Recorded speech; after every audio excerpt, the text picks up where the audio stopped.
O plenário aprovou nesta terça-feira um projeto de lei complementar que permite às cooperativas de crédito prestar serviços bancários para as prefeituras.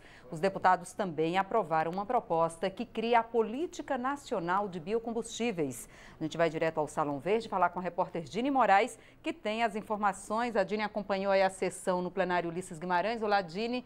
Boa noite. Vamos começar aí pela política de biocombustíveis. Dini, quais são os principais pontos dessa proposta? Boa noite, Jaciene. Boa noite a todos que nos acompanham agora ao vivo pela TV Câmara.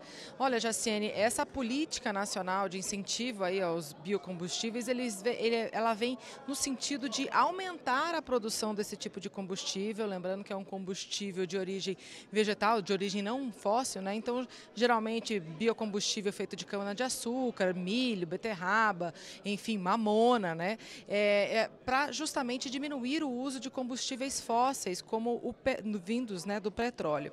Enfim, isso faz parte de um compromisso assumido pelo Brasil lá no Acordo de Paris, em 2015, em que assumiu várias metas aí para redução de emissão de gases de efeito estufa.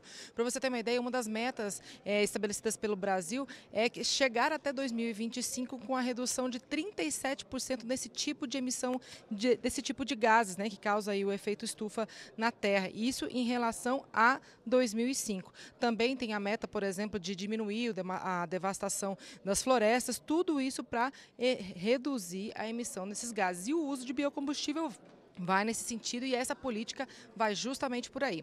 O que foi possível? A aprovação foi praticamente consensual por causa dos ajustes que foram feitos pelos líderes partidários junto com o relator no próprio plenário. E o que aconteceu? Entre esses ajustes aí, ficou de fora, foi retirado do texto aquelas metas mais pontuais e numéricas que estavam previstas, por exemplo, de mistura de combustível, de biocombustível no combustível. Tinha metas, por exemplo, para aumento da mistura de etanol na gasolina, estabelecimento de meta, inclusive, para a mistura de bioquerosene no querosene de aviação e aí daí por diante. Isso foi retirado e foi passado para o governo federal estabelecer essas metas dentro de 6 meses e as primeiras metas a serem cumpridas pelas distribuidoras e empresas do setor a partir de 1 ano e meio da determinação dessas metas. Bom, vamos ver como é que foram as discussões no plenário, então, Ulisses Guimarães. Os deputados aprovaram o projeto de lei complementar que autoriza as cooperativas de crédito a atuarem como bancos nos municípios. Hoje, essas cooperativas só podem oferecer serviços financeiros aos associados. Com exceção do PSOL, a proposta teve o apoio de todos os partidos. Temos aproximadamente 600 municípios que só têm um banco cooperativo. Muitos prefeitos têm que se deslocar a 100, 150 quilômetros para fazer a operação das suas contas nesses bancos, nos bancos oficiais. E os bancos cooperativos são bancos que têm garantia através do Banco Central, são fiscalizados pelo Banco Central, portanto nós entendemos que esses bancos, além de garantir mais conforto à municipalidade no atendimento do município, vai fortalecer essas agências locais. A nossa dificuldade não é com as pequenas cooperativas de crédito, que podem ter, sim, e têm um papel importante em várias regiões do Brasil. Primeiro, a gente faz a crítica ao desmonte dos bancos públicos. Você não pode ter uma substituição de municípios que estão perdendo os seus bancos públicos por cooperativas de crédito. Há uma interação de parceria entre as cooperativas e os bancos oficiais. Não há contradição, não há antagonismo sobre isso. Outro projeto aprovado transforma em lei uma iniciativa já lançada há 1 ano pelo governo federal, a Política Nacional de Biocombustíveis, conhecida como RenovaBio. O objetivo é aumentar a produção e o uso de combustíveis de origem biológica, como o álcool da cana-de-açúcar e o biodiesel de mamona. E com isso, também diminuir a emissão de gases de efeito estufa em mais de 40% até 2030. Em relação à base de 2005, essa meta, que estava bem próxima até o ano de 14, voltou a distanciar-se e as emissões desses gases causadores de efeito estufa voltaram a crescer em nosso país. Isso se deveu não apenas ao contínuo avanço do desmatamento, mas também pelo crescimento do uso de combustíveis fósseis derivados do petróleo. A criação de um selo de adição de biodiesel nos combustíveis fósseis é bem-vindo no Brasil, em qualquer lugar do mundo. Isso, na prática, estimula a agricultura, porque vamos produzir mais cana-de-açúcar para produzir o álcool, mais mamona para produzir o óleo diesel. Dini, qual é o próximo passo aí para essa proposta, hein? Segue para o Senado?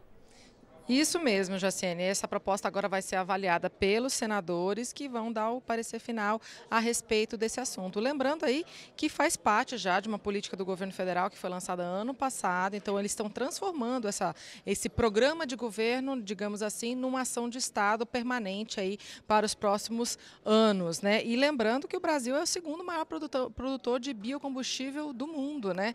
A questão é que os produtores e várias pessoas envolvidas aí no mercado de biocombustíveis dizem que falta estrutura para fazer um crescimento sustentável da produção de biocombustíveis no país. Então, esse incentivo do governo seria fundamental nesse sentido, Jaciene. Então, só para a gente reforçar, ainda falta um tempinho aí para essa proposta, então, de fato virar lei, né? Depende ainda da aprovação dos senadores e sanção presidencial. Agora, Dini, vamos falar de uma outra proposta votada aí pelos deputados? Foi uma proposta de emenda à Constituição, né? Explica para a gente. Então, essa é uma proposta de emenda à Constituição que permite que qualquer trabalhador que tenha atuado nos ex-territórios de Roraima e Amapá, entre os anos de 1988 e 1983, possam optar por fazer parte do quadro em extinção de servidores da administração pública federal. Por que esse período de 1988 e 1993? 1988 foi quando esses ex-territórios foram transformados em estado.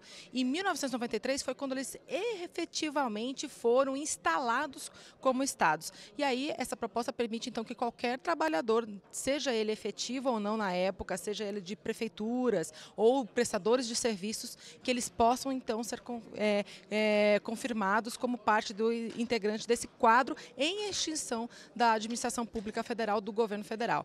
A proposta ela já foi aprovada pelo Senado e agora foi aprovada duas vezes, né, em duas votações, como é uma proposta que muda a Constituição, necessita dessas duas votações aqui no plenário da Câmara e duas votações no plenário do Senado, já cumpriu com todas as etapas, então ela já pode ser incorporada à Constituição. Até agora há pouco estavam os parlamentares envolvidos aqui na votação, diversos parlamentares de Roraima e do Amapá comemorando. A gente, inclusive, consegue ouvir ao fundo vários gritos, inclusive da comemoração do próprio autor da proposta, que foi o senador Romero Jucá. Tá certo, Dini. Lembrando que só falta aí a promulgação aí pela mesa do Congresso Nacional, já que é uma proposta de emenda à Constituição, né? Exatamente. Não vai para a sanção presidencial. Quem incorpora a Constituição é o próprio Congresso por meio de uma solenidade, Jaciene. Tá certo. Muito obrigada pelas informações, Dini. Boa noite. Boa noite.